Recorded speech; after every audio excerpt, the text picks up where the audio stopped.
여러분 안녕하십니까? 오늘 우리는 먹고 사는 문제와 대안에 대해 심도 깊게 논의해 보려 합니다. 최근 경제 상황은 녹록지 않습니다. 대내외 불확실성이 커지면서 우리 삶에 직접적인 영향을 주고 있습니다. 구체적으로 살펴보겠습니다. 한국개발연구원 KDI는 2025년 한국 경제 성장률을 0.8%로 전망했습니다. 이는 건설업 부진과 통상 환경 악화로 인한 수출 둔화가 주요 원인입니다. 2026년에는 1.6%로 소폭 회복될 것으로 예상되지만 여전히 불안정한 상황입니다. 실제로 2025년 1분기 GDP 성장률은 마이너스 0.2%를 기록했습니다. 내수 역시 부진하며 미국의 관세 인상과 같은 통상 여건 악화로 수출 감소세가 뚜렷합니다. 그나마 반도체 수출이 비교적 양호한 흐름을 유지하고 있지만 전체적인 경제 상황을 반전시키기에는 역부족입니다. 고용 시장도 어려운 상황입니다. 건설업과 제조업에서 고용 감소세가 나타나면서 전체적인 고용 증가세가 둔화되고 있습니다.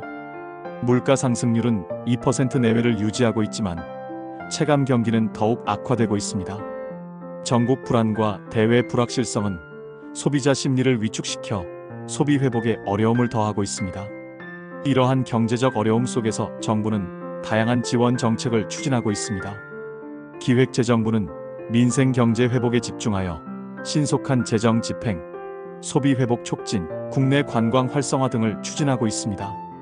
또한 대외 신인도 관리 및 통상 환경, 불확실성에 대응하기 위해 새로운 대외 경제 전략을 추진하고 수출 지원을 강화하고 있습니다. 경제구조 개혁과 생산성 향상을 통해 산업 경쟁력을 강화하려는 노력도 기울이고 있습니다. 구체적인 정책 변화도 있습니다. 청년도약계좌 정부기여금 확대 및 신용점수 추가 가점, 디지털성 범죄 피해 지원 강화, 최저임금 인상, 문화비 소득공제, 헬스장 수영장 확대 적용, 예금보호 한도 상향, 국민 내일배움카드 훈련비 지원 확대, 주택담보대출 중도상환 수수료 인하 등이 대표적입니다. 보건복지부는 취약계층 지원 강화, 노인, 장애인, 아동 지원 강화, 돌봄 지원 강화, 필수 의료 지원 강화 등을 주요 업무 추진 계획으로 설정하고 있습니다. 기준 중위소득 인상, 의료급여 수급 기준 완화, 긴급복지 지원 확대 등을 통해 취약계층을 더욱 두텁게 보호하고 있습니다. 과거 경제 위기 극복 사례를 살펴보는 것도 중요합니다. IMF 외환 위기 당시에는 부실 채권 정리, 고용 안정 대책, 영세민 지원, 중소기업 경쟁력 강화 등의 재정을 투입했습니다. 글로벌 금융 위기 당시에는 저소득층 생활 안정 자금, 고용 유지 및 취업 기회 확대, 중소수출 기업 및 자영업자 지원, 지역 경제 활성화, 녹색 성장 투자 등의 재정을 투입했습니다.